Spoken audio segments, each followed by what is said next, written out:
humanidade do ser humano.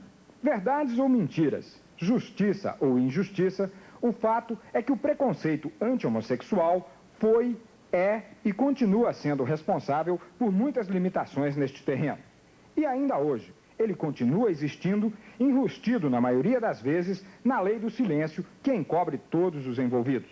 Assim é a vida da maioria dos travestis, onde a distância entre o realismo e a fantasia é muito pequena.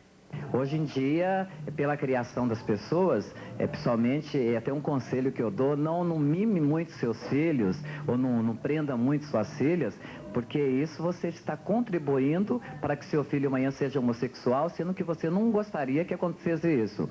Mas se por acaso acontecer, dê amor ao seu filho, dê amor à sua filha. E em tudo isso, que todas as pessoas gostam imensamente de você, você pode dizer pra gente a diferença do travesti para os outros homossexuais? Não existe diferença, é tudo viado mesmo. Não existe. Isso na cabeça de médio, na cabeça dos loucos que querem fazer uma diferença, mas não tudo é homossexual.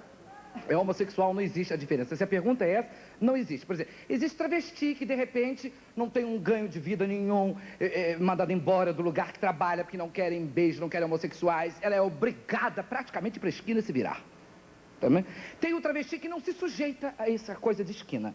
Como a Elaine, que foi minha artista e realmente foi até mordomo, né, Elaine? Eu queria dizer a verdade, porque a Hebe não pode ser essa frescura. A Elaine foi mordomo de quem mesmo? Marcos Tamoio. Na época era prefeito do Rio. Era prefeito do Rio. Então ela tinha uma certa vergonha de dizer que tinha sido mordomo. Eu digo, Elaine, vergonha? Você trabalhava honestamente, ainda aprendeu com a Belita? Tudo que é chique.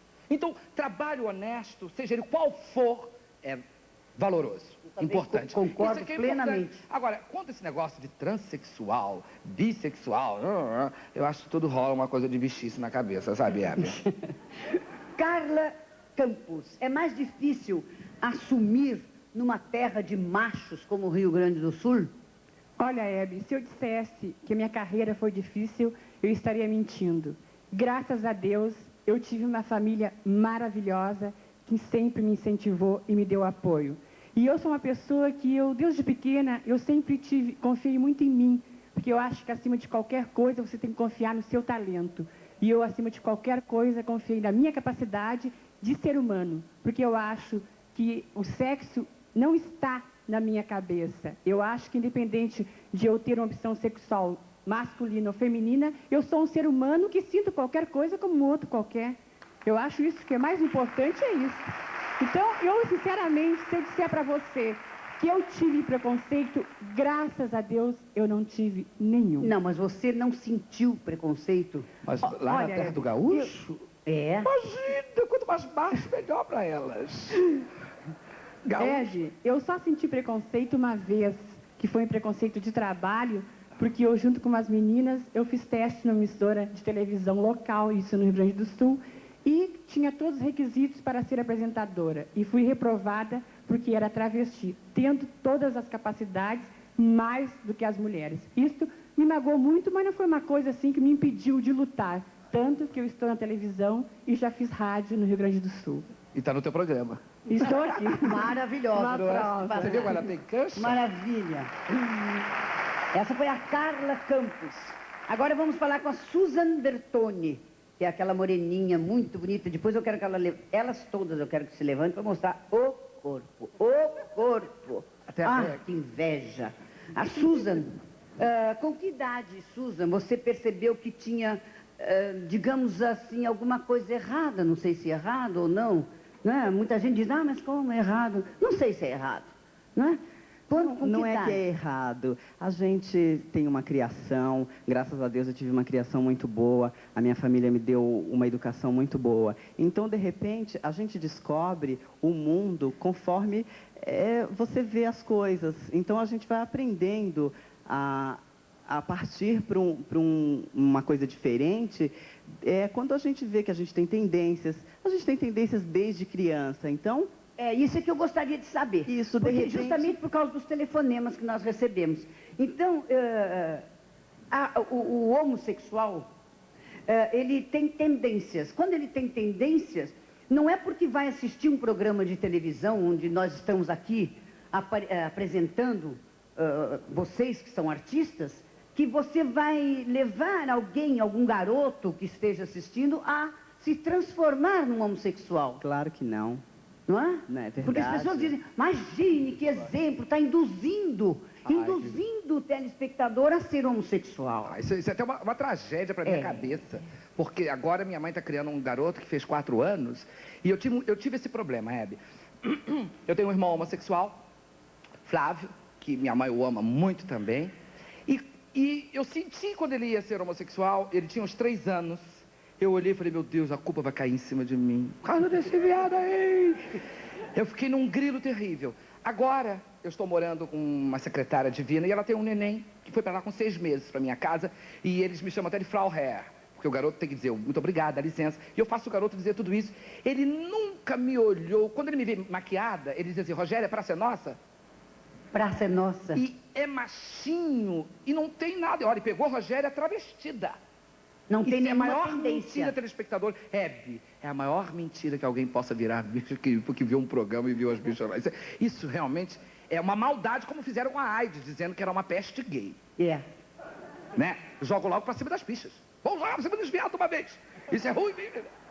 Até tirar isso da gente, estão morrendo mais crianças, você até me informou. Aliás, eu justamente disse, eu vou falar hoje no meu programa, porque todo mundo morrendo de medo de AIDS, claro, todos nós temos. Nós fomos os primeiros a levantar esse problema grave, é grave. Só que mais grave do que a AIDS, gente, podem acreditar. Eu não venho até vocês para mentir, eu não tenho coragem de mentir para vocês. Mais grave do que a AIDS, matando mais do que a AIDS, é a fome. As crianças brasileiras estão morrendo de fome muito mais do que a AIDS está matando. Por quê? Por incompetência.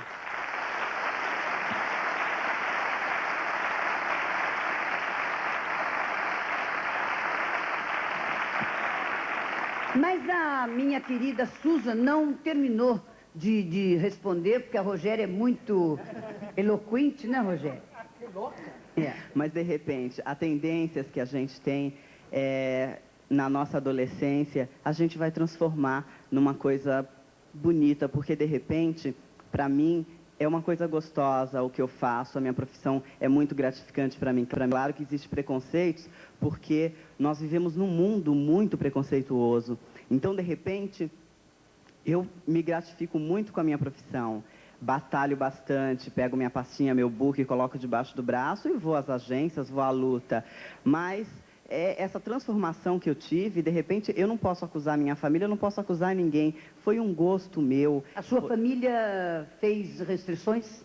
No começo, qualquer família faz restrições. E, de repente, a gente tem que ensiná-los, né, a conviver com você e a respeitá-los. Porque, de repente, se nós respeitamos todo mundo, então o nosso direito também é de todos nos respeitarmos. E, de repente, eu exijo respeito de todos, porque, de repente, eu sou um profissional e eu quero trabalhar como todo mundo trabalha.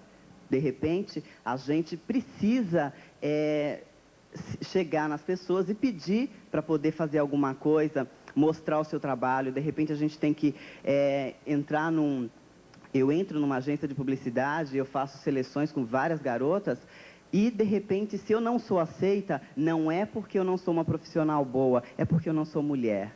Mas você paga impostos igual as mulheres, os homens, os velhos, né? Os jovens, né? Mas o problema... Paga impostos para o país igual a todo mundo. É isso mesmo. E o problema da mulher... Igual a senhora que telefonou hoje, as senhoras, muitas senhoras, realmente, eu não entendo isso, por quê?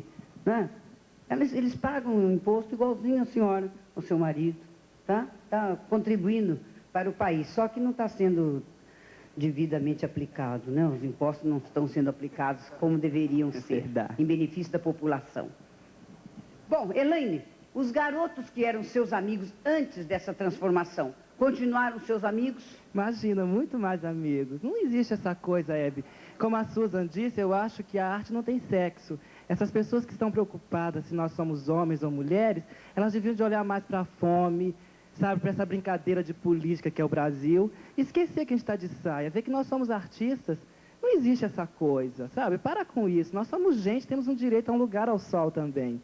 Somos bons filhos, sentimos dores, temos namorados, somos amigas, sabe? E os meus amigos continuaram porque não existe isso, Hebe. Quando você é trabalhador, quando você quer trabalhar, não existe falta de respeito. Isso é coisa da cabeça das pessoas desocupadas. Muito bem. Isso foi só para começar. Daqui a pouquinho vai ter mais. Eu queria dizer para vocês que ainda vamos ter...